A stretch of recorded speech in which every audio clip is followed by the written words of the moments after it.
es necesario conocerla, es necesario dimensionarla en sus justos términos, porque si no la dimensionamos, la mediática internacional ha ido colocando un relato sobre Venezuela totalmente distorsionado. Ese relato sobre Venezuela ha impactado a todos. Primero ha cohesionado a la derecha del ataque despiadado contra Venezuela, y él tiene vamos a ver los diferentes episodios que hemos atravesado, pero también ha impactado a la izquierda latinoamericana. Ha impactado a la izquierda latinoamericana en términos de ir como fracturando las relaciones entre los diferentes movimientos progresistas y de izquierda en América Latina. Quizás este sea uno de los peores momentos que vive América Latina en términos de encuentro, en términos de creación de capacidad de diálogo y de encuentros en función de objetivos comunes en la región. La región se encuentra totalmente dispersa, la región hoy, y el hecho que no esté UNASUR, que nos costó 7, 8 o 9 años de intenso trabajo, eso ha sido un elemento que ha jugado en contra. Igualmente que la CELAC, una CELAC debilitada, nos toca ir como desarrollando el ALBA TCP en este proceso de encuentro. Entonces hoy voy a intercambiar con ustedes lo que yo he llamado la guerra no convencional en Venezuela. Uno se pregunta, ¿por qué es una guerra? Porque tiene una estructura de guerra. Es su manera, su forma, cómo se organiza.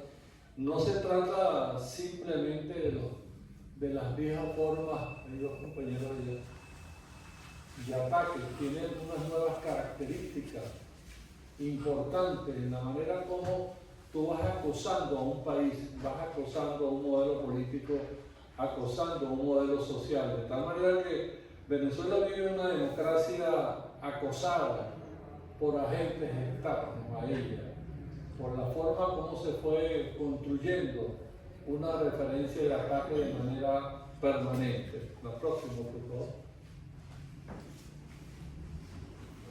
La próxima, ¿no?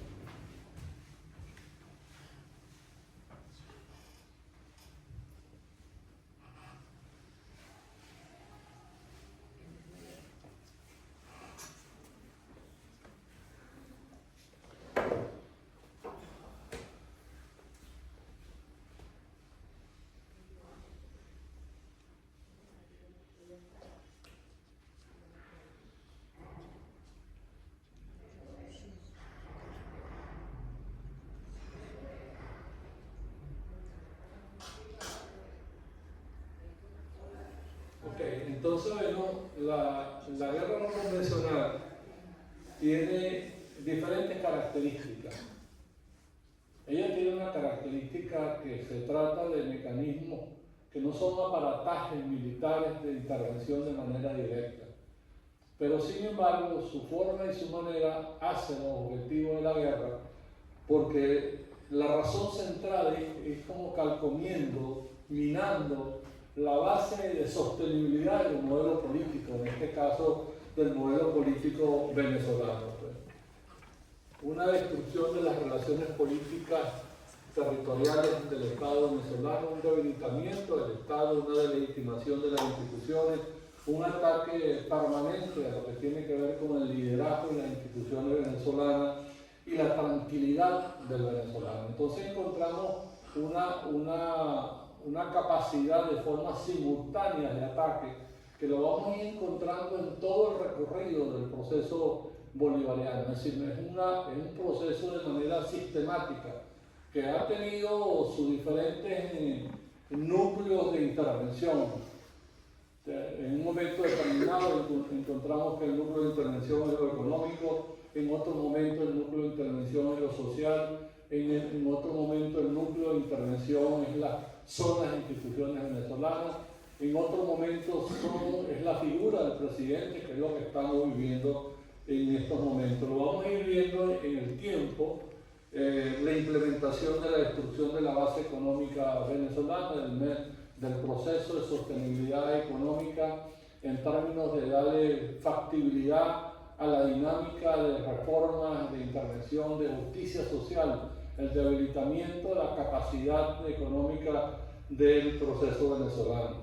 Esta dinámica, la próxima, quise traerle estas líneas del tiempo para ir comparando diferentes formas. Las líneas rojas son las líneas de las respuestas democráticas. Quiere decir que en el caso venezolano, la forma y la manera como hemos enfrentado la dinámica de ataque es una cosa paradójica y particular. Ha sido en la profundización de la democracia venezolana.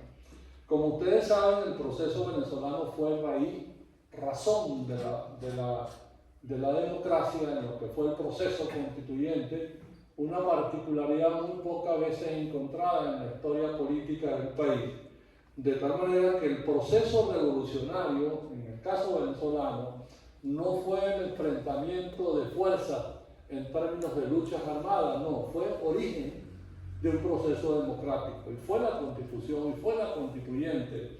El comandante Chávez planteó que la necesidad de la salida de la crisis que vivía Venezuela a finales de la década del 90, venido de toda la época neoliberal de la década de los 80, la profundización y el agotamiento político en Venezuela de los partidos tradicionales, la salida, a pesar de que el comandante Chávez había insurgido en un movimiento cívico-militar, la respuesta fue eminentemente democrática en términos del proceso constituyente, de la convocatoria del proceso constituyente. El proceso constituyente dio un consenso político sobre el proyecto político, y el consenso político surgió en función de la Constitución de la República Bolivariana, con una particularidad, que la Constitución fue consultada, fue construida con la gente de manera abierta, de manera consulta. La Constitución recoge la síntesis histórica de aspiraciones en términos del concepto de Estado, de la concepción social, de la concepción de las relaciones de Venezuela con el mundo, y lo más importante, que recogieron las necesidades en términos de por dónde canalizar el país. A pesar de que el proceso constituyente fue un proceso eminentemente democrático, pero si lo vemos en la línea del tiempo, estamos en el 99, estamos en el 98, en el 2000, 2001 y el 2002, y apenas un ciclo de años que lleva del 98 al 2002, 4 años. 4 años en una dinámica, y el 2002 empieza a insurgir dos hechos importantes. Un golpe de Estado, y una cosa muy particular en el caso venezolano, fue que se utilizó la empresa petrolera como eje fundamental del golpe militar. Es decir, se fue fraguando un movimiento militar y se fue fraguando un surgimiento al interior del corazón de la economía, que fue la empresa petrolera. Es decir, toda la estructura burocrática, toda la estructura que sostenía la empresa petrolera, se constituyó un movimiento golpista a partir del 2002, de tal manera que tenemos los primeros levantamientos en ese razonamiento. Se inicia una dinámica de crecimiento económico a pesar de ese golpe de Estado. Empiezan a aparecer algunos núcleos de infiltración de mercenarios en Venezuela. Vuelven las elecciones en 2005. Hay una cosa muy particular para ir conociendo las particularidades de cómo son la oposición en Venezuela. No estamos hablando de una oposición democrática en lo absoluto, una oposición con una estructura terrorista golpista. En 2005 se da un acontecimiento bien particular, que ellos se retiran de las elecciones del Parlamento. Por vez primera hay una elección del Parlamento totalmente al lado de la revolución. No había diputados de oposición, porque ellos se retiran de las elecciones. Y cuando uno lee, uno pudiese decir es que esos son indicativos de un modelo autoritario que no tiene oposición. No, la oposición se negó a participar en el proceso, en este caso, en el proceso electoral, que fue la misma oposición que venía de los procesos de los golpes de Estado del 2002. Ya en el 2006 vienen las elecciones, se convoca, y una cosa bien particular, por eso es que las crisis en Venezuela han tenido una salida absolutamente, y ustedes han sido testigos de varios procesos electorales. En el 2009 se da un hecho bien interesante, es que se convoca un referéndum y el comandante Chávez es ratificado con el 55% de los votos. Es decir, toda esta crisis que se fue acumulando producto del intento de golpe de Estado, producto del levantamiento de la oposición, se genera todo este movimiento para el referéndum y la ratificación del presidente, del comandante Chávez. Seguimos, por favor. En el 2012, 2011, es una década intensa, muy intensa para la democracia venezolana. En primera instancia, la desaparición física del presidente, bueno, por cosas de la vida, por esas dinámicas históricas que los pueblos no quieren enfrentar, pero tuvimos que enfrentarlas, es decir, el liderazgo, ese proceso de liderazgo en el comandante Chávez. Bueno, se va físicamente el comandante Chávez, vienen las elecciones, las nuevas elecciones que fueron convocadas, se da un levantamiento a partir del aparecimiento del liderazgo del presidente Nicolás Maduro. 2012, vienen luego los levantamientos de insurgencia en términos de conformación de la salida, de lo que fue la salida, se dio una estrategia de focos. Ellos tomaron varias partes de ciudades en el país, hubo un levantamiento insurgente por no reconocimiento, primero que no reconocieron el resultado. Esa es una segunda característica su participación en los procesos electorales, se da con un señalamiento muy particular. Cuando la oposición pierde las elecciones, no reconocen los resultados. Entonces, de tal manera que no hay forma de construir un diálogo democrático con esa oposición. No ha habido y no ha sido posible construir un diálogo democrático. Ahora, en las últimas elecciones, aparece un bloque dividido de la oposición como dispuesta a reencontrarse con la vida democrática. Se dan dos hechos importantes. Se da el proceso de la Asamblea Nacional, se da el proceso de las elecciones nacionales, donde el presidente en el 2018 es ratificado el presidente Nicolás Maduro, pero coincide con la intensificación del bloqueo económico. 2017-2018 hay una particularidad en el caso venezolano, es que se intensifica lo que nosotros llamamos las medidas coercitivas unilaterales. ¿Y qué fueron las medidas coercitivas unilaterales? Toda la asfixia de carácter económico y financiero, se les bloquearon todas las relaciones financieras de Venezuela, se bloqueó todo el mercado internacional petrolero, se impidió el intercambio comercial, fueron acaparados y secuestrados diferentes empresas a nivel internacional, siglos de los Estados Unidos, los fondos, las reservas de oro de Venezuela en los bancos de Inglaterra, de tal manera que esa presión política que ya venía de la década pasada y que tiene insurgencia de calle, ahora tiene un componente de carácter económico de mayor intensificación. Estamos hablando del 2018, y justamente entre el 2018 y el 2019 se da otro hecho importante, es que se arma una estructura de declarar a Venezuela un Estado fallido. Y el Estado fallido, con el aparecimiento de una figura de Juan Guaidó, un mamotreto de estructura inventada por la Embajada de los Estados Unidos y lamentablemente reconocido por algunos gobiernos, y ahí se dio una dinámica lamentable. Pues, había países donde tenían embajadores, había embajadores paralelos, había países donde había un embajador reconocido por el gobierno, del supuesto gobierno paralelo de Guaidó, y había consulados del gobierno del presidente Nicolás Maduro. Y eso fue la situación que nosotros vivimos en el Ecuador, por ejemplo. ellos reconocían a un embajador del supuesto gobierno de Juan Guaidó y reconocían a su vez el consulado del gobierno del presidente Nicolás Maduro. Es decir, había una dualidad. Evidentemente que eso tenía como objetivo debilitar todo el proceso de la institucionalidad. Fue un momento difícil en lo que tiene que ver con el funcionamiento del Estado venezolano, porque una de las características de la guerra convencional es debilitar a la institución, debilitar al Estado, debilitar a toda la estructura que mantiene el poder político.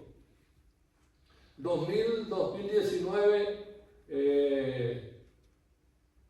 viene todo el intento toda la autoproclamación, la utilización de la ayuda humanitaria, el cerco internacional del Grupo de Lima, se crea el Grupo de Lima. Como ustedes sabían, el Grupo de Lima se creó, una persona afuera, el Grupo de Lima... Está Eva. ¿Ah? Está Eva. El Grupo de Lima tuvo las características porque el Grupo de Lima fue como una estructura paralela al congelar a UNASUR. A UNASUR lo congelaron entre el 2016 y 2017, se retiran 7 países de UNASUR. UNASUR queda prácticamente congelado y nace el Grupo de Lima. Y el Grupo de Lima se crea para atacar a Venezuela, para aislar a Venezuela, porque una de las características, por eso la característica del enjambre en el ataque político, a la vez que te atacan internamente, te tratan de debilitar la economía, te tratan de debilitar la institucionalidad, a la vez te tratan de aislar a nivel internacional. Y el aislamiento de Venezuela a nivel internacional, una de las herramientas que se dieron fue el Grupo de Lima. Por favor, la próxima. Y la dinámica que se va desarrollando después de pasar el momento, creo que el momento más crítico, porque 2017, 2018, 2019 coincide con la pandemia.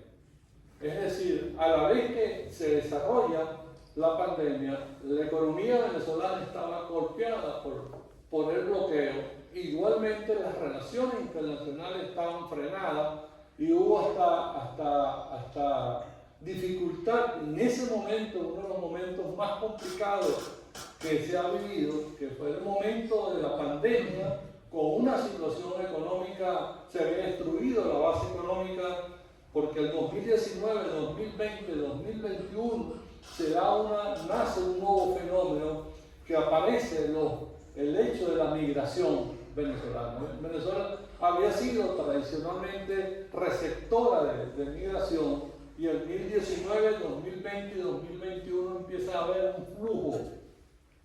un flujo migratorio muy importante. Ahora, el flujo migratorio tuvo una explicación, tuvo una explicación en la aplicación de las medidas coercitivas unilaterales, pero a la vez se instrumentalizó la migración, también un fenómeno que habría que analizar en el comportamiento de la historia política de América Latina, es que la migración se transformó en un instrumento de ataque a Venezuela, porque detrás de la migración se dieron dos elementos importantes, es decir, la referencia de la crisis humanitaria y la necesidad de la aplicación de algunas medidas internacionales que se llaman la responsabilidad de proteger, de tal manera que Venezuela es declarada por algunos países como un Estado fallido, que había que proteger a la población sale con una característica, importante, producto de la aplicación de las medidas coercitivas unilaterales, pero también hay una manipulación política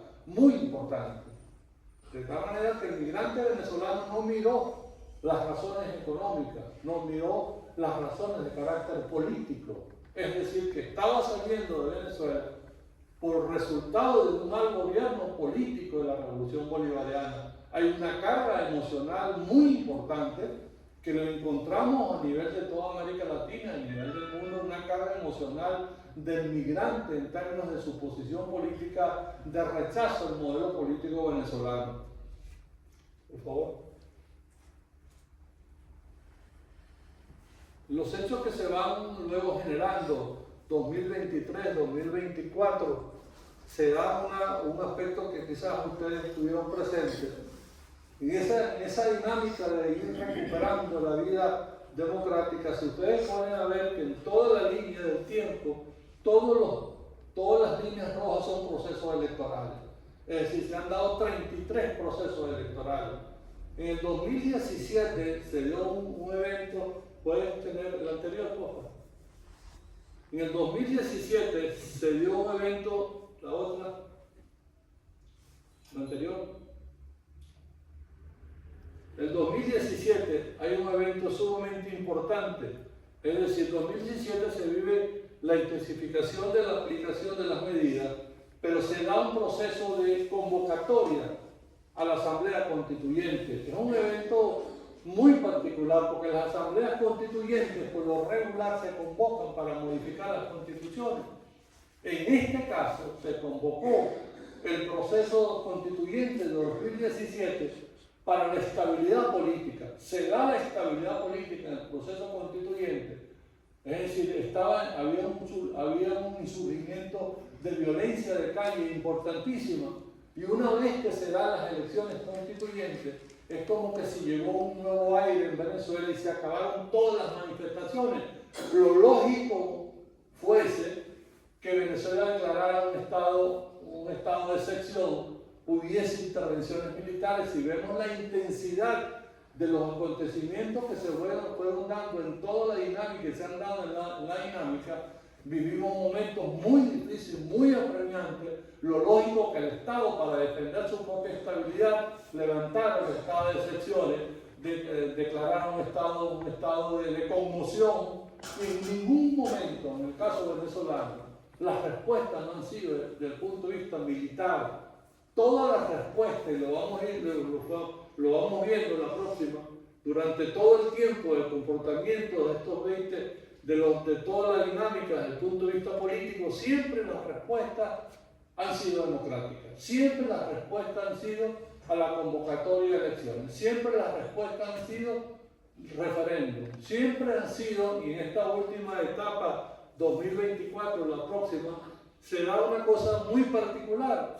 Es que empieza en Venezuela un proceso de consulta con las bases populares para la construcción del gobierno comunitario, para el gobierno comunal.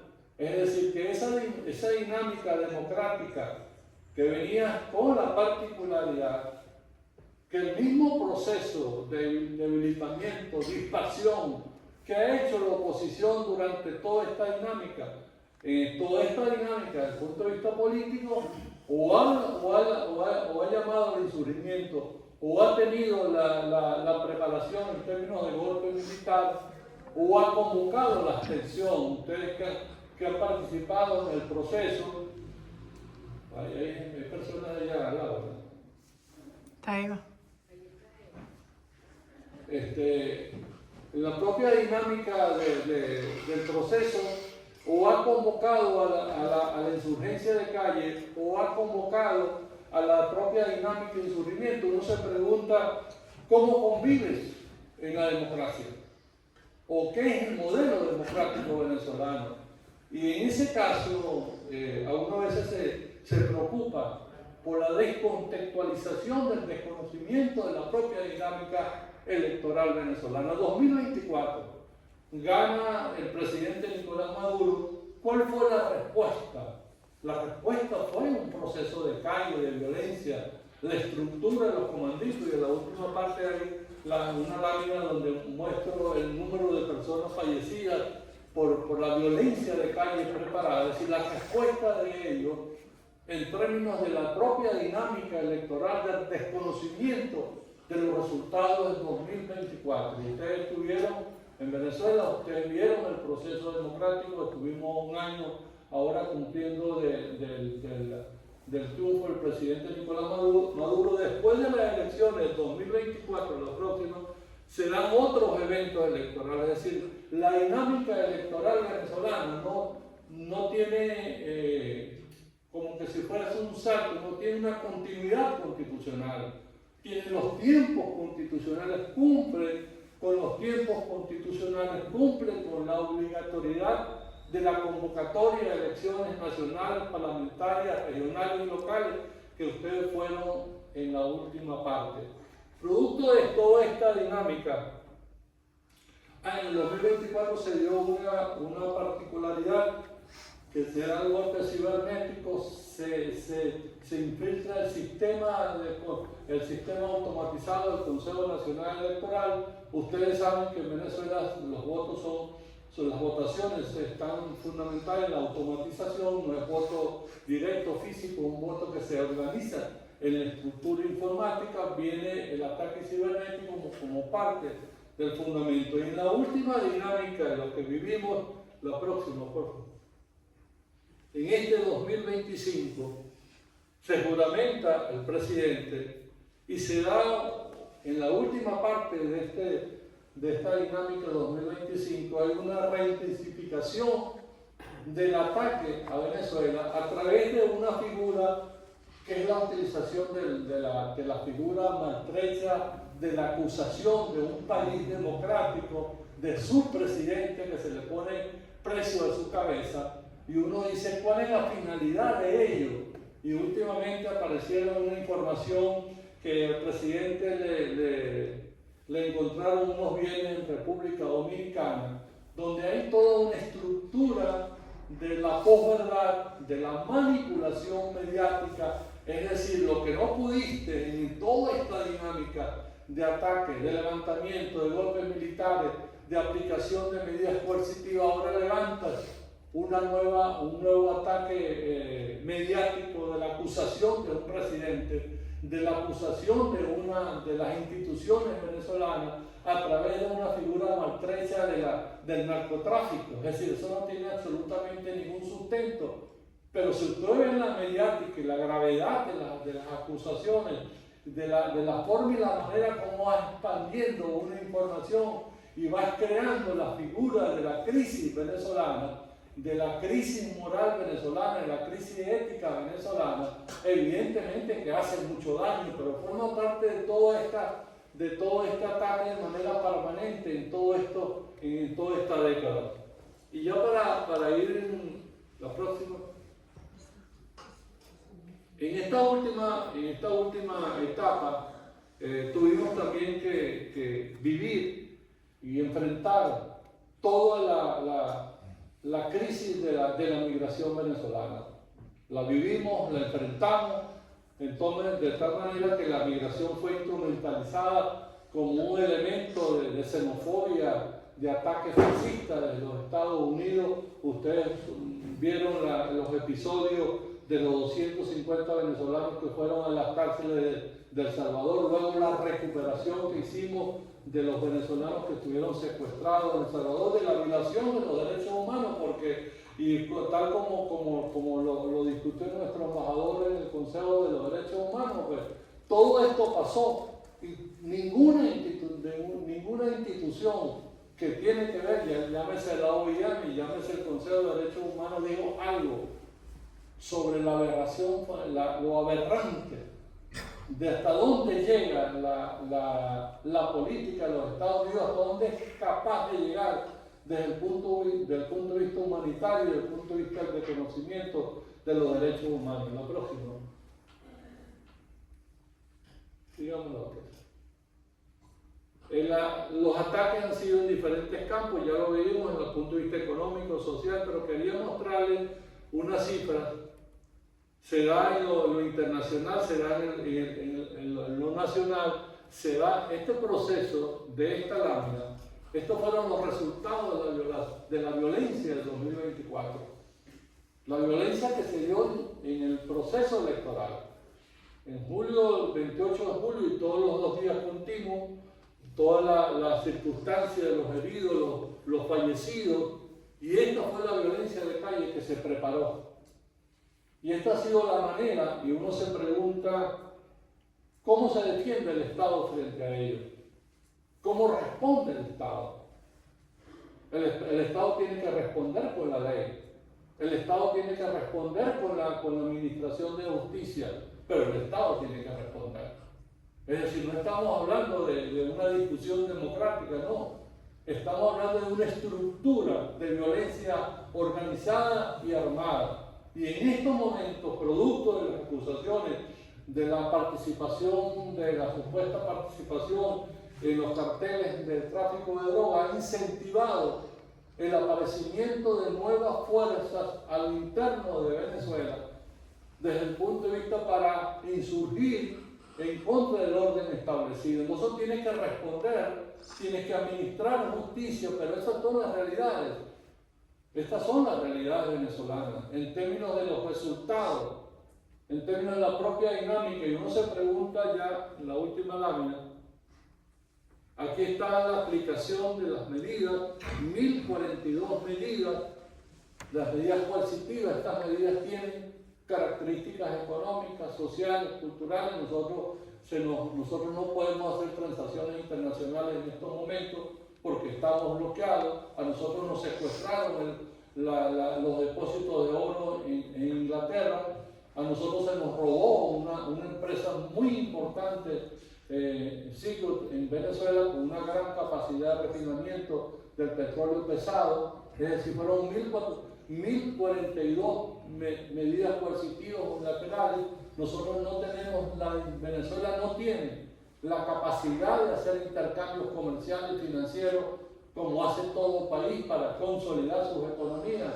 Nosotros no podemos desarrollar el comercio internacional porque estamos bloqueados frente a la situación del intercambio comercial.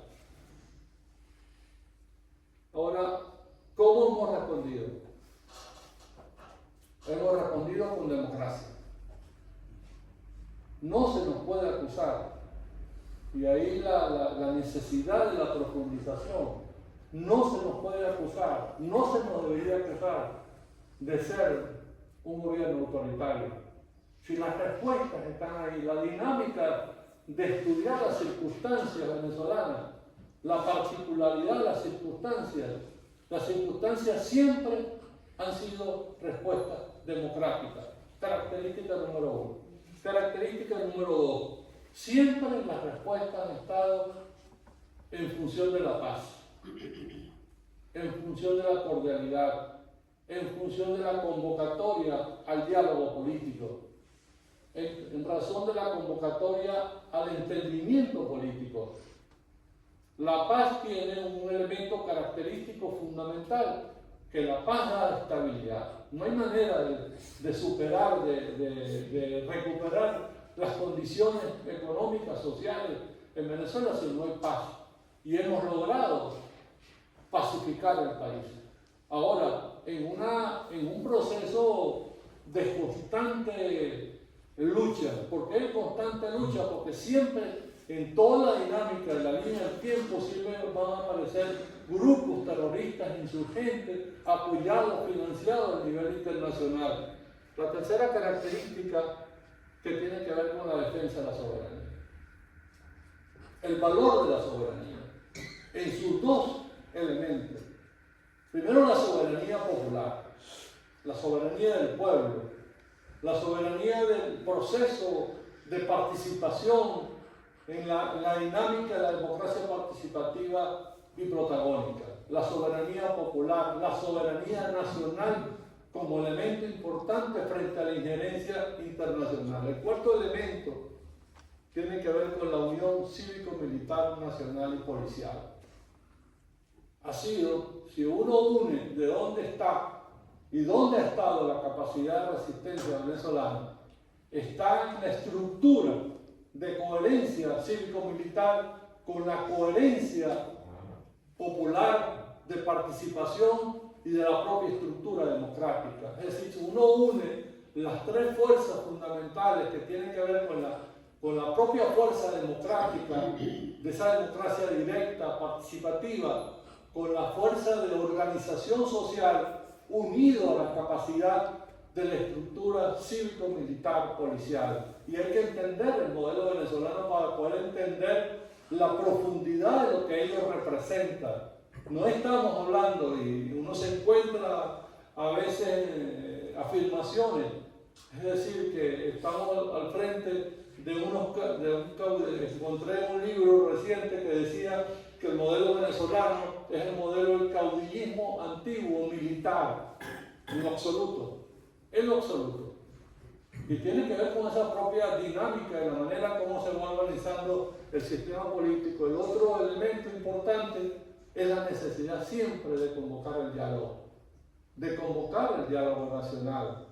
En estos momentos convocamos a todos la oposición sacó 50 alcaldes en las últimas elecciones, se les convocó, estamos en un proceso de encuentro a través de la posibilidad de definir líneas de trabajo de manera conjunta, y la otra, hemos estado convocando a la solidaridad internacional. Sumamente importante todo este movimiento internacional fascista, antifascista. Es decir, cómo se reencuentran los pueblos nuevamente, cómo fortalecemos los mecanismos de solidaridad internacional. Uno se pregunta, un solo proceso, una sola dinámica, y seguro que la compañera Gabriela va a tocar el tema, en el contexto geopolítico internacional, cómo nos movemos frente a estas circunstancias. Y no es gratuito, y lo que hemos vivido, ustedes lo han visto, el movimiento militar que hay ahorita en el Caribe, uno se pregunta cuál es el objetivo, para qué ese movimiento tan fuerte, toda una estructura militar que pudiese, esa estructura militar que movió a los Estados Unidos al Caribe puede acabar con el continente. Si ellos ejecutan, si ellos ponen en funcionamiento la capacidad destructiva que está ahorita en alta mar en el Caribe, puede acabar con el continente. Y uno se pregunta cuál es el objetivo: paralizar a los pueblos, llevar el temor, el miedo al máximo. Y cómo se enloquecen las fuerzas de la derecha pidiendo una intervención militar en el caso venezolano. ¿Cuáles son las consecuencias para el continente? Entonces, bueno, esto ha sido nuestra capacidad. No ha sido fácil, compañeros, y no es fácil. No es fácil abordar procesos de cambio, de transformación. No es fácil desarrollar revoluciones. No es fácil mantener y tener la capacidad y la voluntad soberana de definir un modelo político propio, de acuerdo a las particularidades, de acuerdo a la aspiración de los pueblos, en este caso del pueblo venezolano. Pero en última instancia, los pueblos tienen que encontrarse en la solidaridad y tienen que encontrarse en función de la verdad, en función de la dinámica, cómo nos transformamos. Y por eso es importante, vamos a abrir, por cierto, vamos a hacer un diálogo con los compañeros que viajaron a Venezuela, que lo hemos llamado Lo que vi en Venezuela. ¿Con qué lo vi? ¿Qué vi? ¿Con qué me encontré? ¿Qué es el modelo bolivariano? Entonces, bueno, estas eran las ideas que quería exponer para luego abrir el diálogo con ustedes. Gracias.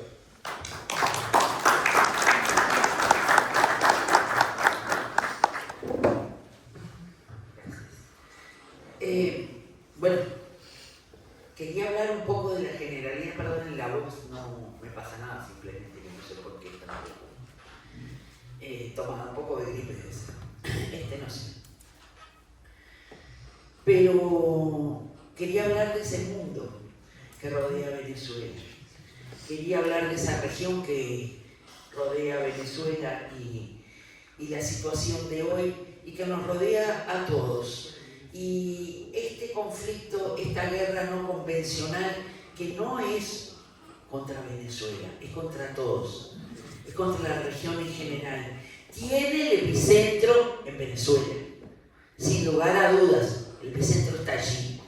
La fortaleza con que se desata contra Cuba es también destacable, pero toca y pega en todos lados. Ahora mismo tenemos un Brasil amenazado, no, que ya le encajaron el 50% en los aranceles, afectando sus producciones de café y carne, un 4% de sus exportaciones, porque sencillamente, bueno, el imperio dice que liberen a Bolsonaro, pero en realidad lo que hay detrás de eso es un Brasil que apunta a un mundo multipolar. Ni siquiera estamos hablando de un cambio de sistema como en otros momentos, no. un mundo multipolar y su impulso en la región.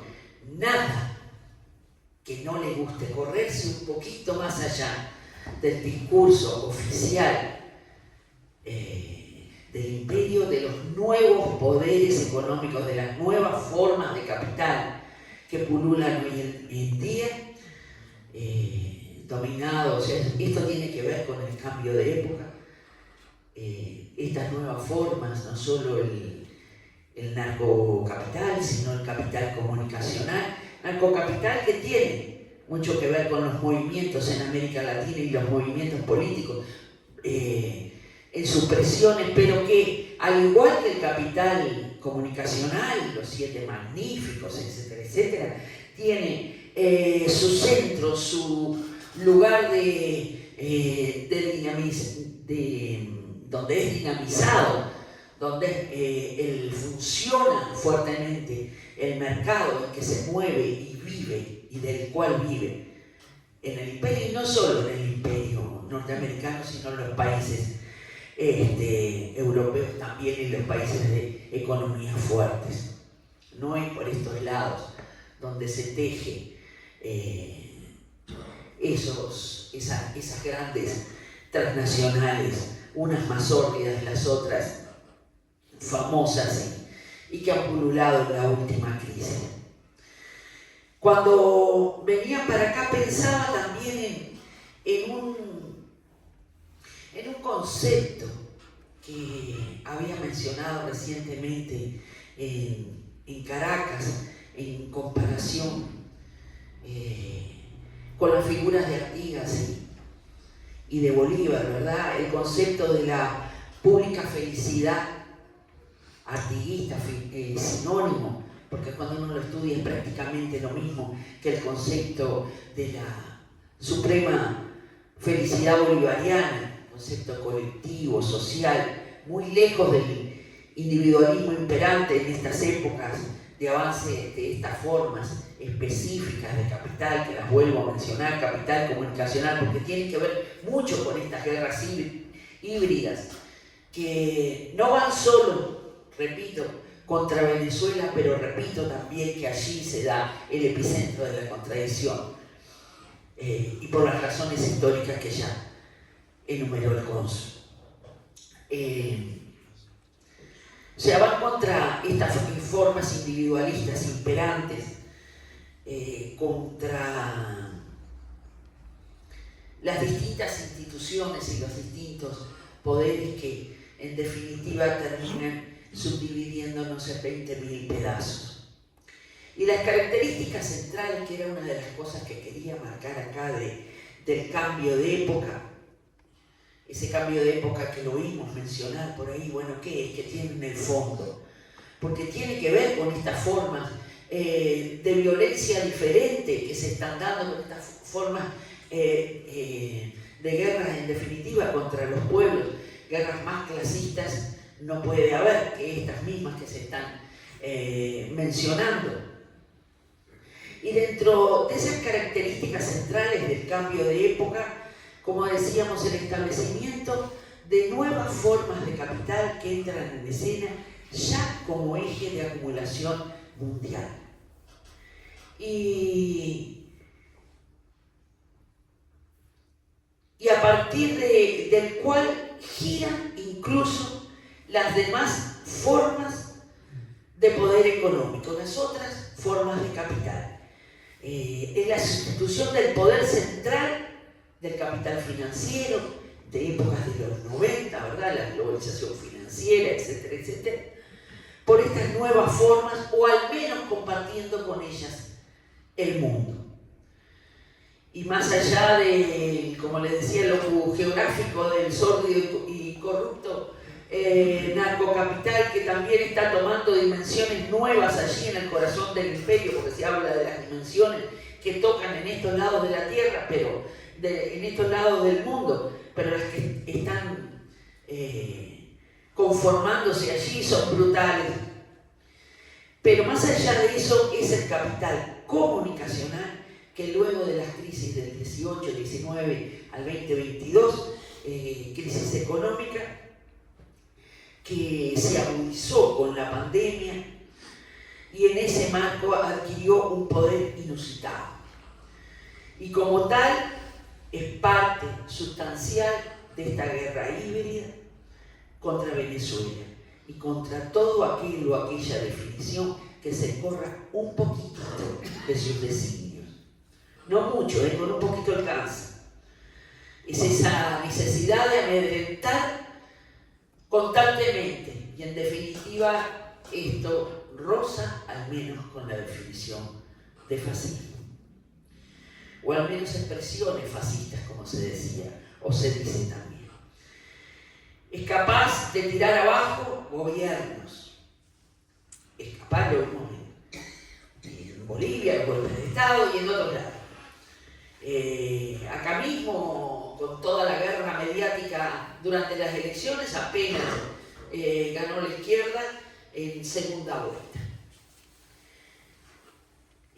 Pero no solo es capaz de tirar gobiernos abajo, es capaz de tirar empresas, también economías, dominar y acumular también con otras formas del capital. ¿Estás conmigo o estás contra mí? Y también subordina otras formas de capital.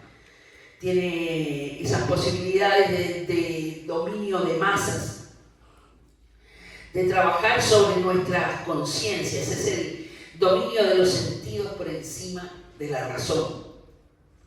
Son los 11 principios de Goebbels que se levantan con más fuerza que nunca hoy por hoy y que no hay mucha variación esencial con lo que vemos en el día a día de las comunicaciones y esta guerra mediática, estos instrumentos de poder. Y ante es otro de los aspectos, ¿no?, de las características del cambio de época, las crisis, los ciclos de crisis cada vez más cortos y agudos, la inestabilidad económica, con inestabilidad económica e inestabilidad política también, crisis típicamente de cuota de ganancia y plusvalía. Basta de ver cómo las tendencias de largo plazo, aquí está uno de los que trabajan ellos en los países centros, en los países europeos o en el mismo Estados Unidos, para ver ese estancamiento brutal de los últimos años.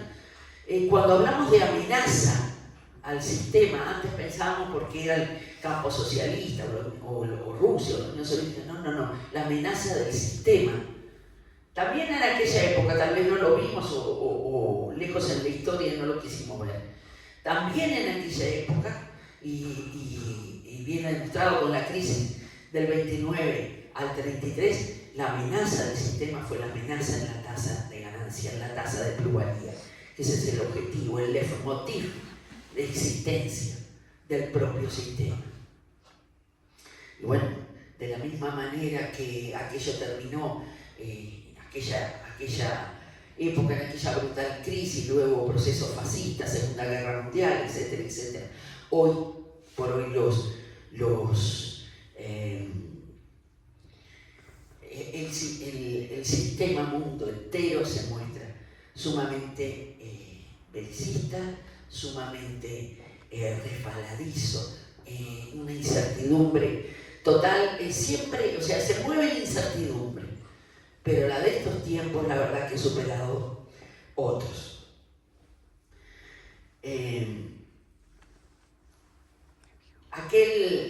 Otra de las características parecía que para allá, para el 1991, cuando cae la Unión Soviética, 91, 92, también cae todo el campo socialista, parecía que los Estados Unidos y el imperialismo se levantaban como un mundo todopoderoso, unipolar, dominando donde quiera, a ultranza. Y sin embargo, cuando adquiere esa magnipresencia en todas partes, es que precisamente, y un tiempo después, no mucho, porque en historia 15, 20 años no es mucho, comienza a caer. Comienza a caer ante un mundo multipolar naciente, y aquí el problemita que tiene Brasil, apostando a los BRICS.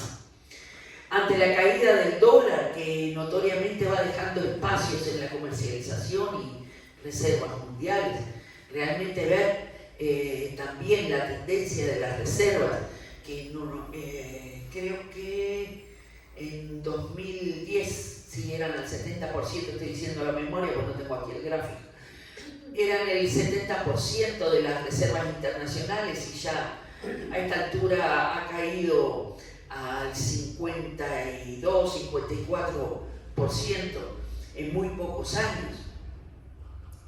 Ante esa fragilidad, ante esa inestabilidad propia de la moneda, en virtud también de las crisis y de las propias crisis del sistema, es el mundo de hoy. Que posiblemente haya comenzado a derimirse lejos de nuestras fronteras. Tal vez, quién sabe, en Alaska, en estos días. Tal vez, quién sabe, en la próxima reunión donde no vamos a estar llamados, que se dice que va a ser ahora en septiembre.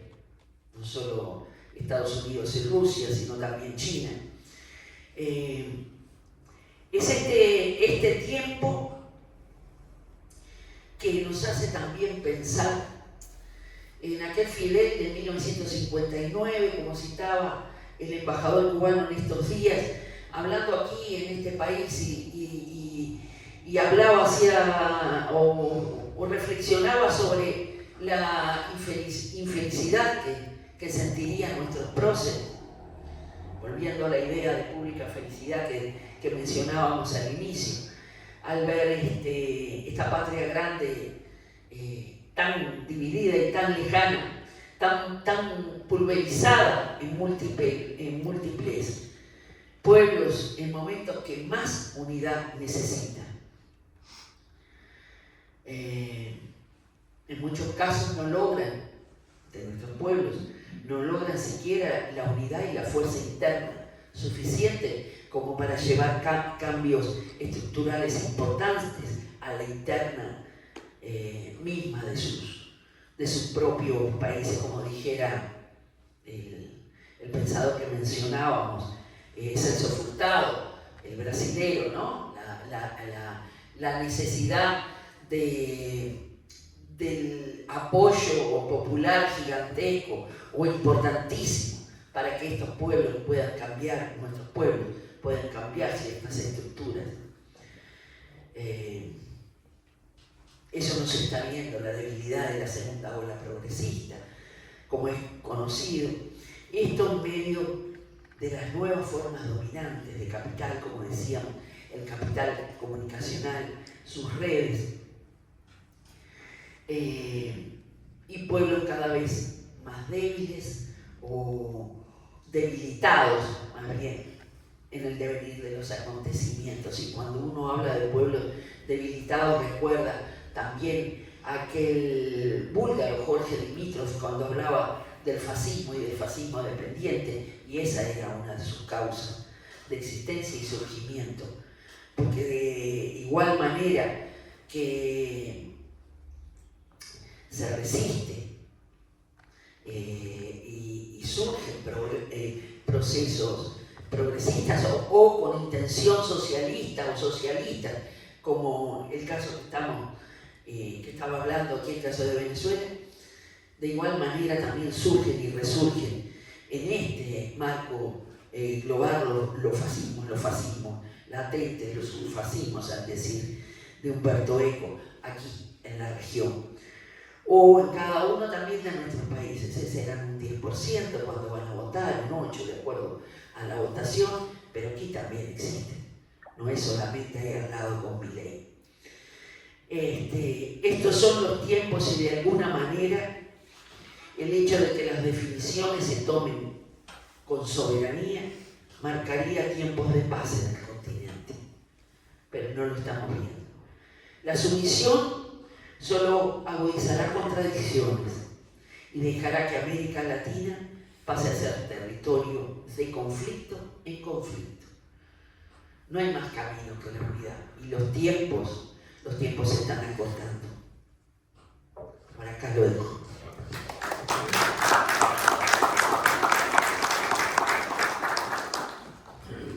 No hay más tiempo agradecer para ustedes las inquietudes en este diálogo del pensar del caso Venezuela y Latinoamérica en este contexto mundial y las circunstancias en las cuales estamos viviendo. Entonces, bueno, queda abierto el derecho.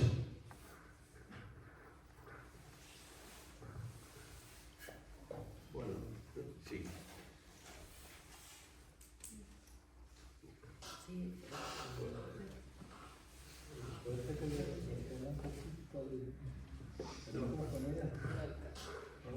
Llega, no, si no, no llega. Pero habla alto, yo creo que... Hola, sí. Bueno, la verdad, en primer lugar, es un gusto estar otra vez en esta casa, en el cual tuvimos alguna interrupción de los encuentros cotidianos que hacíamos. Y bueno, eso tiene que ver también con... A todos nos sacaron de acá por un año, tiene que ver con la cercanía que debemos buscar entre los pueblos latinoamericanos.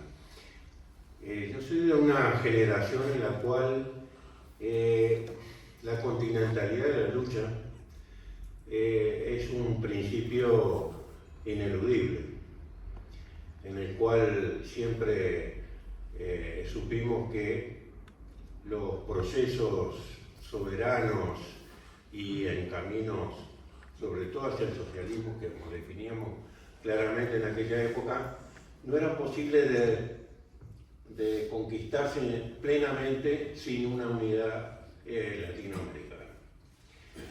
Pero en aquella época era diferente en el sentido de que cuando decíamos continentalidad de la lucha, es decir, el encuentro era entre fuerzas más similares, podríamos decir de alguna manera.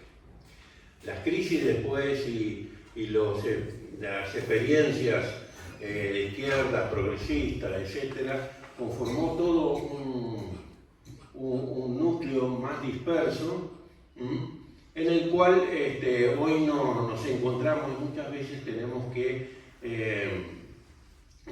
hacer reflexiones y luchas particulares para encontrar que la unidad en la diversidad. Tú habías marcado una cosa muy interesante en el sentido de la respuesta que ha dado el proceso venezolano siempre a través de más democracia. Y fundamentalmente, es decir, lo que puede ser ya casi digamos, algo que no ha sido, que está en la cima, la cantidad de elecciones que se han realizado, pero de distinto tipo. No solamente las elecciones, como también indicabas, que dentro del contexto constitucional, sino todas aquellas que van afianzando una participación popular diferente. Sin duda en Venezuela se está dando un fenómeno que debemos sin duda no solamente apoyar, sino también investigar y ver cómo tiene su proyección también fuera de Venezuela. Es decir, esa participación en lo que ha sido de que hemos ido incluso investigando con los propios compañeros de allá de las comunas y de todo esa construcción colectiva que es que no solamente económica, sino más allá de que el bloqueo le dio sus buenos fundamentos, también tiene una construcción social que es una buena base para, para contener y enfrentar el bloqueo económico. Por lo tanto, me parece que estamos en un momento es fundamental de esa búsqueda de la unidad latinoamericana en la diversidad. Y por eso es tan importante explicar lo diverso de la democracia venezolana, que a veces por ser diferente nada más, se la descalifica.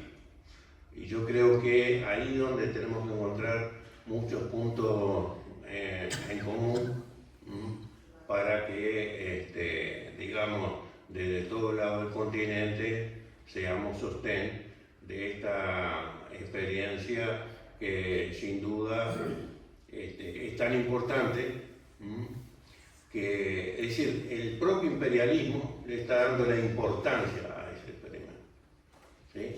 Cuando ha decidido que sea uno de los puntos de enfrentamiento fundamentales que tiene en el planeta hoy el imperialismo norteamericano.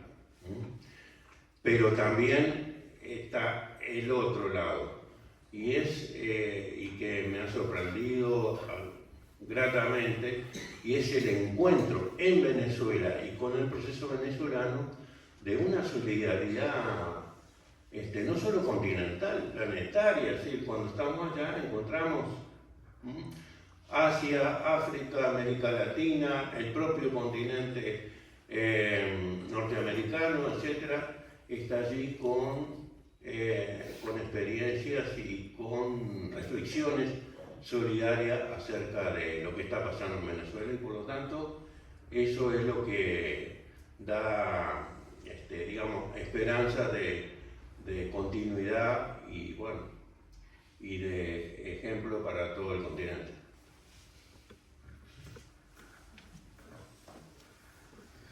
Buenas, muchas gracias por la charla y por la invitación.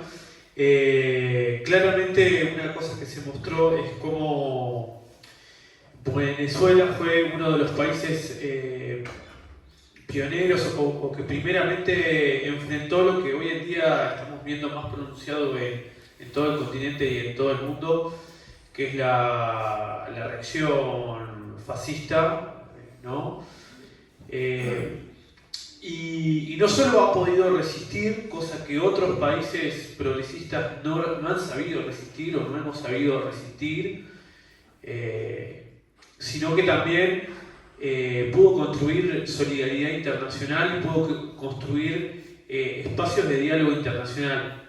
Esto lo destaco porque hace poco vino un pensador que ha estudiado mucho el tema de las redes transnacionales de la extrema derecha, Forti, un italiano que vive en Cataluña, y él habla justamente de esto, de cómo la derecha hoy en día, y especialmente la derecha radicalizada, ¿no?, tiene toda una red transnacional y opera de forma transnacional, mientras que los progresismos todavía siguen pensando y actuando en clave Estado nacional, en clave yo hago en mi Estado y no sé qué hacen los progresistas en el Estado de al lado. Un poco ahora Boric hizo una convocatoria en Chile que fue ya Orsi y Lula y Petro, pero son solo los presidentes y los dirigentes, y los militantes estamos ausentes. Entonces no hay construcción de parte de los progresismos de una militancia transnacional que enfrente al neofascismo. En cambio Venezuela sí lo ha hecho con esto del internacional antifascista, y en ese sentido Venezuela se está volviendo como un foco de resistencia y una escuela y un centro de diálogo para las militancias del continente, para pensar cómo enfrentar esta ola reaccionaria que recorre el continente, y que más allá de las dificultades de Venezuela, una cosa que hemos podido ver es cómo Venezuela sí ha aplicado muy bien y sí ha mantenido el tema de los derechos indígenas, y esto lo destaco porque, por ejemplo, Argentina, que ahora Milei está desmantelando todos los derechos indígenas, pero antes de que viniera Milei, ya los derechos indígenas estaban en aplicación cero en Argentina. Y Uruguay tiene toda una serie de desafíos para reconocer a sus pueblos indígenas. Entonces, el tema de que, a pesar de las dificultades, seguir con esa voluntad de cómo hacemos el ejercicio de los derechos es algo que es muy importante, porque muchas veces los progresismos no logran aplicar los derechos para la gente y eso se nutre la derecha para atacar. Entonces, en ese sentido, un reconocimiento y un saludo.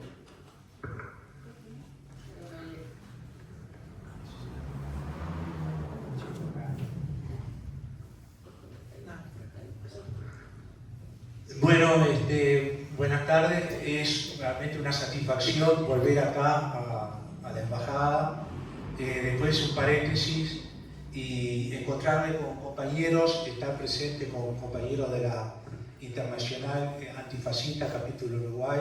Hay un montón de compañeros acá, lo cual también es una satisfacción, porque en definitiva el objetivo no solamente hacer análisis, sino también trabajar para de alguna manera contrarrestar toda esta guerra híbrida que se está llevando adelante contra Venezuela, una guerra multifacética que lamentablemente lo que tiene que ver con la conciencia colectiva acá en este país de la mayoría de la población la estamos perdiendo, pero vamos a dar la batalla para ir introduciendo información, análisis, y que la gente se vaya dando cuenta que ha sido engañada de alguna manera. Yo quería enfatizar en un concepto por el cual el comandante Fidel Castro siempre, insistía, ahora justamente que se conmemoró un aniversario más de su nacimiento, que es el concepto de unidad del pueblo.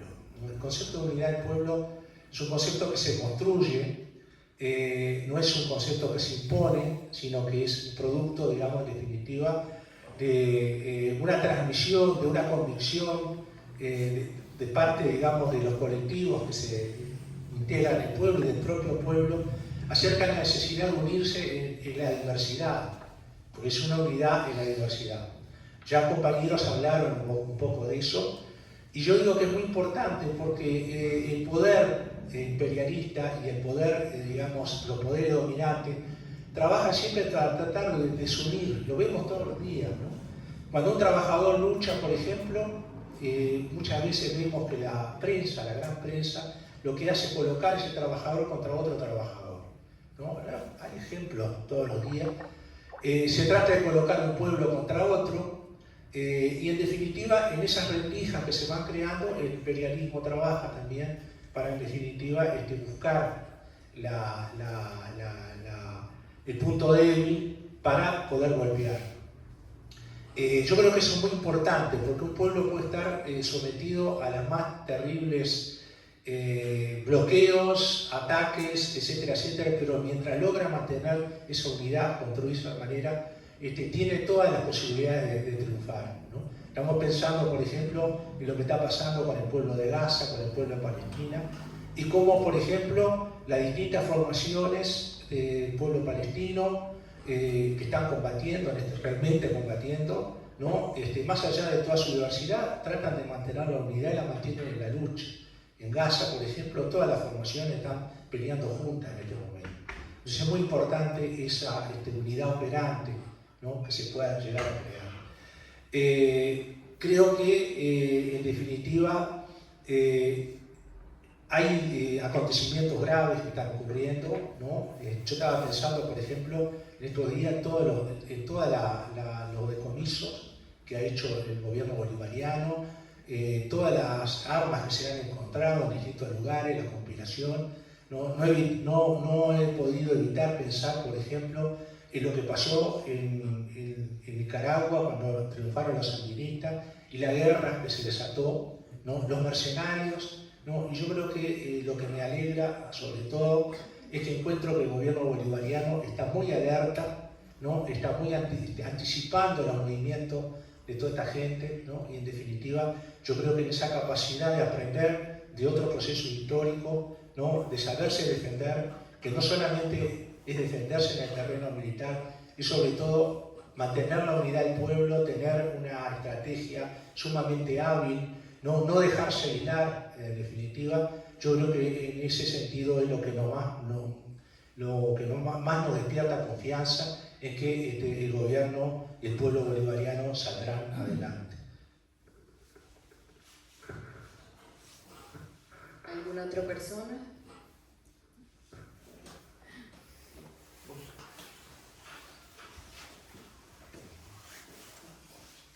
Bueno, muy buenas tardes para todos. Primero que nada, decir que es la primera vez que estoy en este lugar, lo cual celebro el motivo de este encuentro y espero seguir participando. Y muy brevemente tuve la oportunidad de conocer al comandante Chávez y dialogar con él en una oportunidad, al igual que con el entonces canciller y presidente Nicolás Maduro.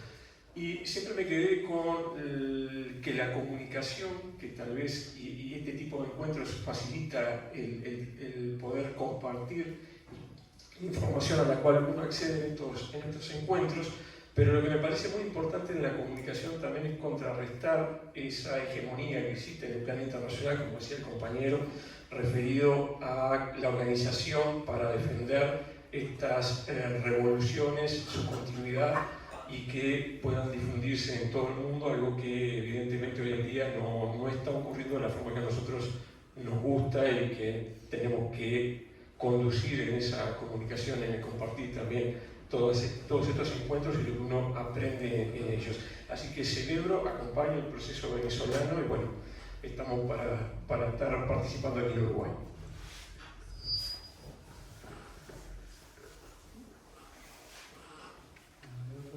¿Otra intervención? No precisamente. No, yo, con las posibilidades que tuve de haber estado en la oportunidad el micrófono que estamos tratando de grabar para mantener el testimonio, por favor.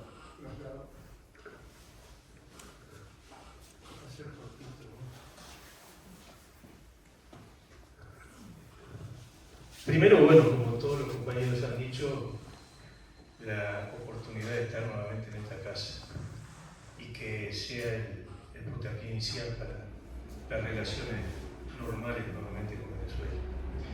Y habiendo tenido la oportunidad de estar en Venezuela en varias oportunidades, cuando se habla de la democratización que ha existido en el proceso bolivariano, creo que es uno de los puntos fundamentales y que muestra a las claras el relacionamiento entre gobierno y pueblo, que hace que el propio pueblo marque su destino y sienta realmente en ese proceso el sentido de pertenencia de todo el proceso que se está llevando adelante, y que eso hace que realmente la fuerza de ese pueblo se muestre en el enfrentamiento al fascismo, como bien se ha dicho acá, del imperialismo constante, que no puede permitir que tan cerca de su sede central esté habiendo esa expresión popular de liberación y de independencia.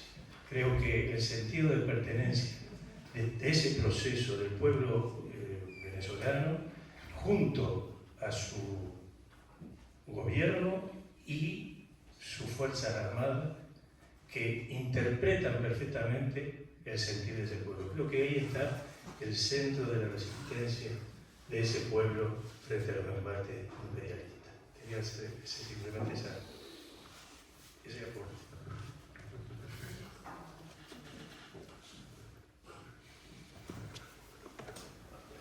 Un comentario para luego pasar la palabra a Gabriela.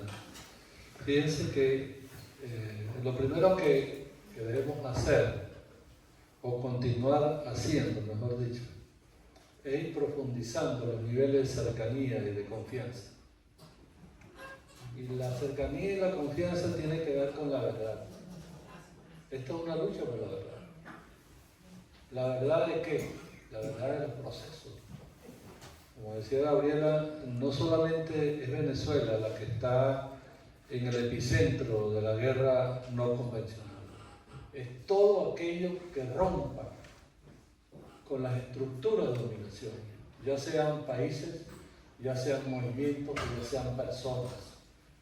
Vivimos un fascismo que se va institucionalizando, se va estigmatizando, se va esquematizando, se va haciendo realidad. Y la única forma de romperlo es con la construcción de la verdad. Y la construcción de la verdad tiene que ver con la esperanza. Y la construcción de la verdad tiene que ver con la confianza en la propia dinámica de transformación que vivimos. Venezuela marcó una ruta difícil, complicada, que si algo pudiésemos leerlo a nivel internacional, los procesos se van dando en el tiempo, no son cosas que se declaran de un día para otro, ella se va como conformando en el tiempo. Ahora, esa conformación en el tiempo tiene que dar resultados.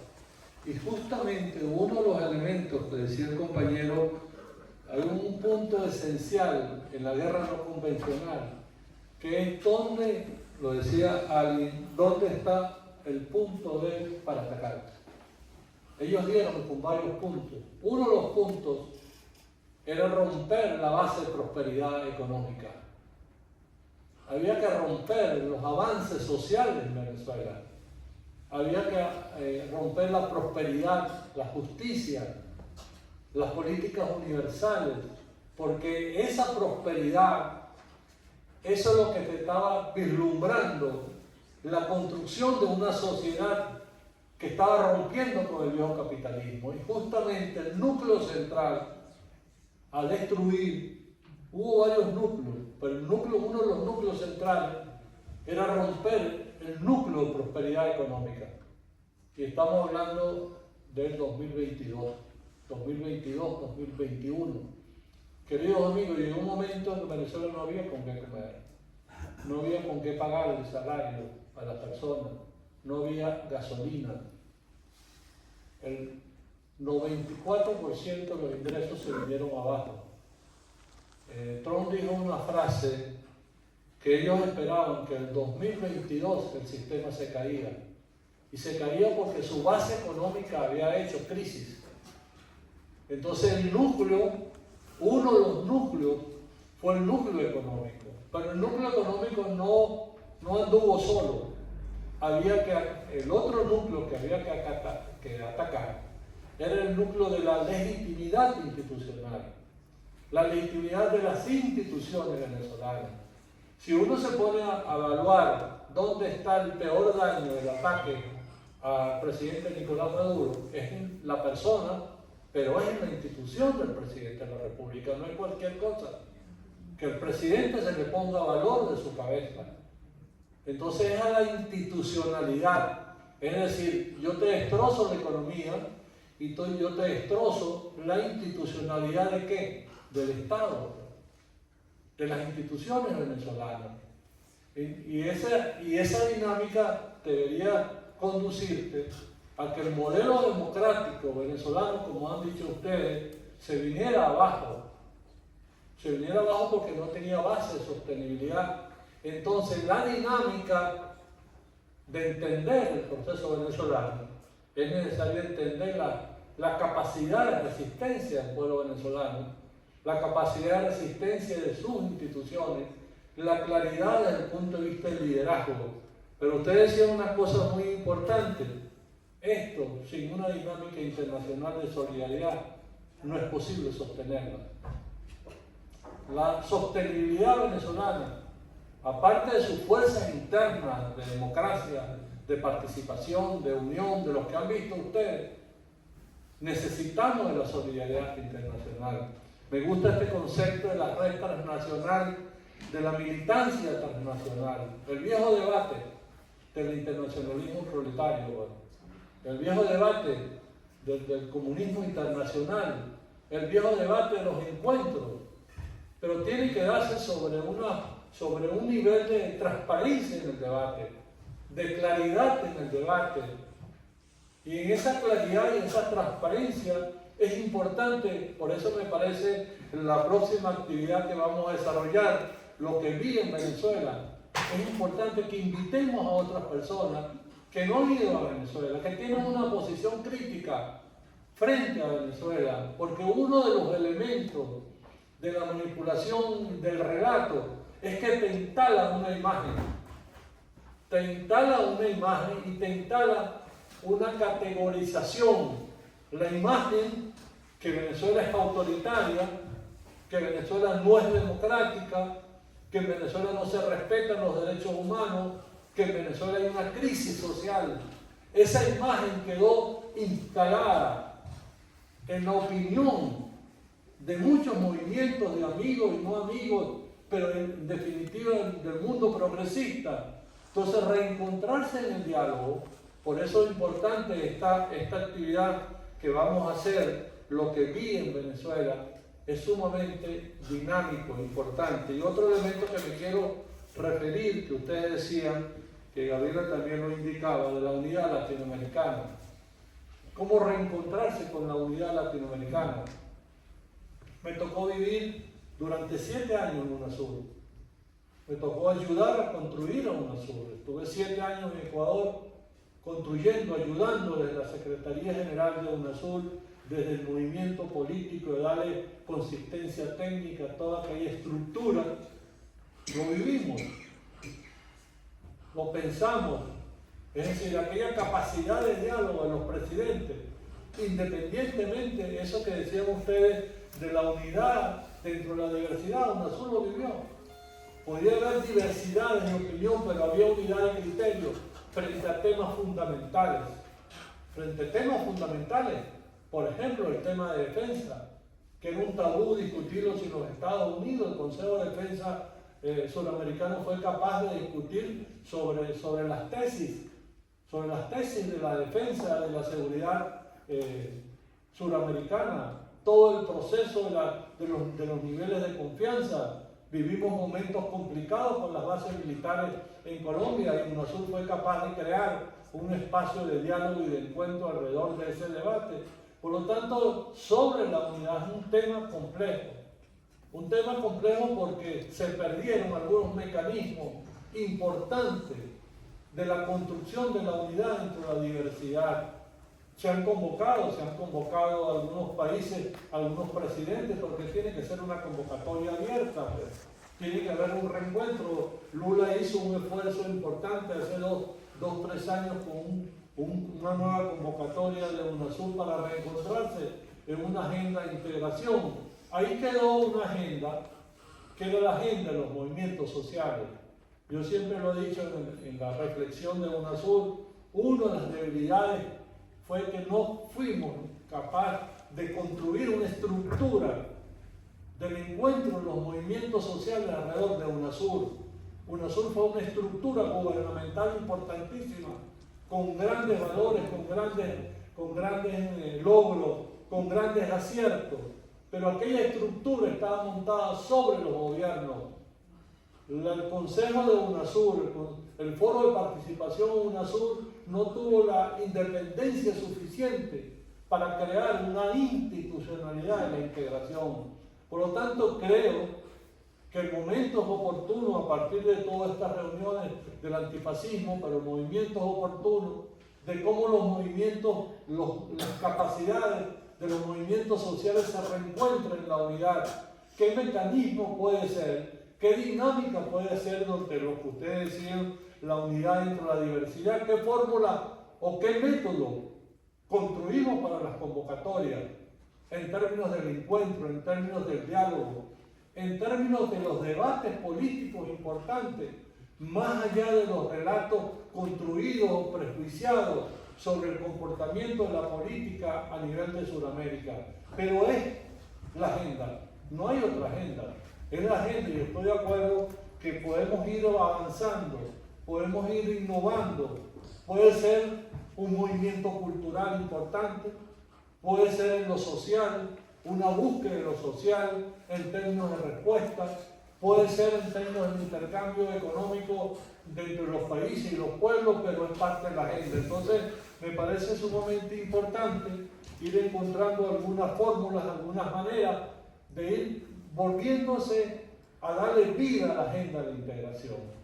Hay que darle vida a la integración desde los pueblos. Es decir, los pueblos son capaces de opinar, de integrarse, de construir análisis, de hacer análisis frente a las circunstancias. Y yo les digo a ustedes que el momento en América Latina es muy complicado. Atilio Borón decía una cosa sumamente importante. Él decía, los imperios son más peligrosos en sus momentos de crisis. Y eso que decía Gabriela, ¿dónde están las crisis, los elementos de las crisis de las economías, de las estructuras financieras? de la capacidad, porque si tú eres capaz de sacar al Caribe una fuerza militar, ¿para qué? Para que te valoren tu fuerza. Nadie está poniendo en cuestión la fuerza militar de los Estados Unidos. ¿Cuál es la razón de sacar esa estructura tan fuerte, tan capaz de destruir, sacarla al Mar Caribe? Es decir, para que todo el mundo se quede impresionado. Es decir, lo que no logras con la palabra, lo que no logras con la diplomacia, o lo que no logras con el chantaje de ser parte de la hegemonía mundial, sacas la fuerza militar. ¿Para qué? Para pasearte por el Caribe, para que el Caribe tiemble frente a ti. Es muy sintomático ese acto que están haciendo en estos momentos, y muy delicado y muy sensible frente a la realidad que estamos viviendo en América Latina. Entonces, bueno, Venezuela, ¿qué espera Venezuela? La solidaridad internacional. ¿Qué espera Venezuela? Este debate. Debatemos sobre la democracia. Vamos a debatir sobre las nuevas cosas. No tenemos la fórmula única, no somos un modelo perfecto en lo absoluto. Bueno, somos un proceso en búsqueda, en construcción. Hemos encontrado caminos difíciles, complicados, sí, difíciles y complicados. Pero ahí estamos, como dijera el presidente Nicolás Maduro, somos realidad, somos una verdad. Estamos ahí en la dinámica de la construcción de un modelo diferente. Nos atrevimos a pensar, a hacer las cosas diferentes, a reinventarnos frente a las circunstancias, pero solo no lo podemos hacer. Nosotros necesitamos de la solidaridad internacional y necesitamos cooperar para la solidaridad internacional, para ayudar a los encuentros de los pueblos. Entonces, este es el comentario que quería hacer frente a las intervenciones de ustedes, y dejo con ustedes a Gabriel. Bueno, me tocó un poco cerrar, y esto es difícil en estos temas, que uno agradece profundamente la posibilidad de estar. En primer lugar, recordar que ese bloqueo y esos momentos del bloqueo en esos primeros años en Venezuela, en un libro de Anaí, ahora no me acuerdo el apellido de ella, significó niños muertos. Muchos niños muertos por no llegar a tiempo con medicamentos, igual que en una guerra. Niños muertos. Esos niños son de la patria grande, esos niños eran nuestros.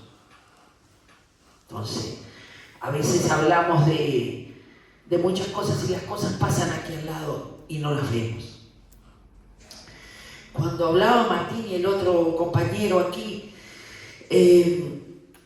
me acordaba de los ataques de aquel 29 de julio, fue cuando fueron los ataques del 2024.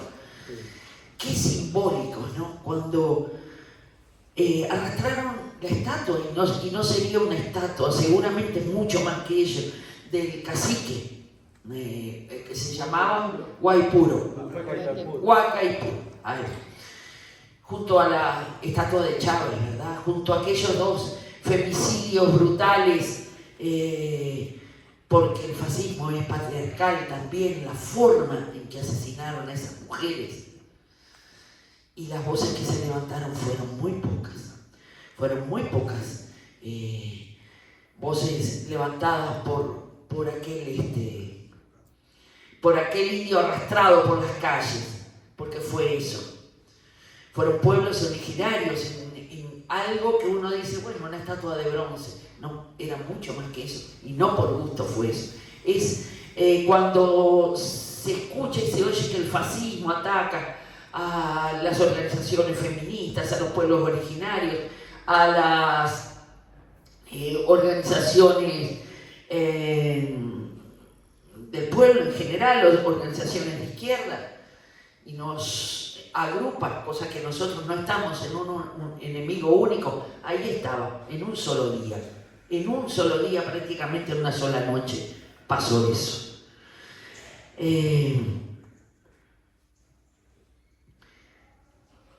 Y el otro que me venía a la cabeza, la democracia, las formas de democracia. No son solo las que uno está acostumbrado a ver. Democracia directa, ya la democracia representativa está todo muy bien, pero la democracia directa, Cada vez que uno va a Venezuela, encuentra un ejemplo diferente de democracia directa. Las comunas, mencionaba, los sueños aquellos de jóvenes nuestros estaban en esa democracia, no en la de ir a poner un voto cada 5 años. ¿Qué pasó con eso?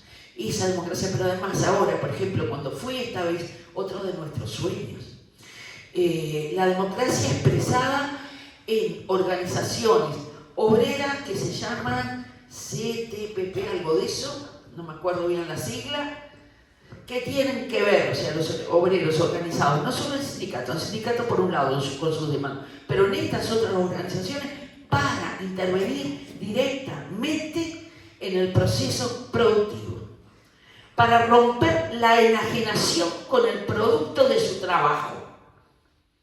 Miren ustedes, ¿no? que enraizado, no la conocía, yo no quiero decir que no existía hace rato. Y eso me hizo acordar muchas conversaciones con mujeres, por ejemplo las de parto humanizado, que me contaban que por allá pasaba Maduro y ellas venían con una iniciativa, organícense, organícense, organícense. Era lo que él les decía, que se organicen de la forma que se organice el pueblo con su forma. Y eso es lo que vemos en Venezuela, el pueblo organizado, el pueblo participante, el pueblo que ejerce esa democracia directa también en formas de votación con esto de la comuna joven, por ejemplo, que vimos la otra vez, ¿no? Proyectos comunales, donde en vez de pedir, por ejemplo, un proyecto que me llamó mucho la atención, en vez de pedir balones, ¿no? Pedían elementos para producir ellos esos balones, que tuvo que ver mucho con el levantamiento, ¿cómo se llama? El impulso a la economía, ¿no? Una economía que antes de toda esta crisis solo un 20% de lo que se comía en Venezuela era producido en Venezuela, y hoy un 98, creo 97, 98 fue la última cifra que vi. Sí, en pocos años, un cambio estructural de esa naturaleza a nivel de la producción, de las estructuras de producción. Entonces, bueno, el bloqueo a veces trae cosas buenas. Por ejemplo, obliga a los pueblos a volverse más inteligentes de lo que son todavía. Obliga a los pueblos a crear y recrear. Y eran las cosas que quería decir, y que no es pelear por Venezuela, es pelear por todos. Es pelear por los sueños, es pelear por nosotros mismos. Creo que es un poco eso. Y conversar, convencer, abrazándonos, no es con odio o con acusaciones desde una posición que a veces no quiere decir que sea, pero que puede parecer hasta de soberbia. Yo tengo la razón, yo no sé qué historia. Así no se convence. A mí me parece, no sé, es mi impresión, que si tenemos en cuenta todo el otro discurso de la guerra mediática, de los medios de comunicación, si sabemos en qué mundo estamos parados, yo creo que nos damos cuenta que las únicas armas que tenemos de nuestro lado, sí hay algunos medios alternativos, por allá estoy mirando a algunos compañeros que se dedican a eso, Fabián, por ejemplo, Mate Amargo a las órdenes. Ay, por cierto, el martes vamos a hacer allí con Mate Amargo otra rueda del mate, también con el tema de las comunas, pero con el tema y permítanme decir, nosotras, las mujeres, porque uno se siente parte de ese proceso también, a la cabeza, a la vanguardia de esos procesos, ¿no? Porque ¿qué pasó en Venezuela? Que el abajo se volvió arriba. Y como el abajo se volvió arriba, las mujeres empezaron a visibilizarse y empezaron a empoderarse, y son importantes, son personas y llevan adelante el proceso. Entonces, eso es lo que pasó. Porque igual que acá, los gobiernos de territorio, eso que acá le dicen tercer nivel, por no decirle cuarto, quinto, sexto, porque es el último que hay, pero allá son los más importantes. Esto es democracia directa. Estas son las formas de democracia en las que tenemos que avanzar en todos lados si queremos de verdad a nuestros pueblos, si queremos de verdad, si de verdad nos sentimos artiguistas o bolivarianos, en este caso soñando con la patria grande de Artigas. Entonces era un poco eso lo que quería reflexionar. Al final, y sí, bueno, conversando uno a uno, conversando en talleres, conversando a través de los pocos medios alternativos, y hay que volver a empezar, porque siempre volvemos a empezar. Bueno, volvemos a empezar, volvemos a continuar, pero este es el camino, pues. Como decía el vicepresidente Nicolás, estamos al lado de las cosas buenas de la historia. Y no queda otro camino, sino construir este rumbo, seguir en esta construcción, entendiendo que vamos en una dinámica de complejidad e incertidumbre, pero nos vamos reencontrando. Y una de las cosas, cuando uno estudia la humanidad y estudia los procesos, hay un libro que se llama La Guerra Sin Fin, del estudio de Vietnam. Los códigos, a veces, a pesar de su fuerza, a pesar de su capacidad de imposición, pero no dan con los códigos, porque los códigos de los pueblos son códigos latentes en la historia, en la conciencia, en el valor de los pueblos de seguir luchando. Por lo tanto, oye, gracias por estar aquí, nos seguiremos viendo, nos iremos encontrando. La próxima convocatoria va a ser con los compañeros que viajaron a Venezuela con una frase interesante, lo que vi en Venezuela. Un diálogo abierto y ojalá podamos convocar a otros amigos interesados en la temática. Saludos y muchas gracias. Y muchas gracias.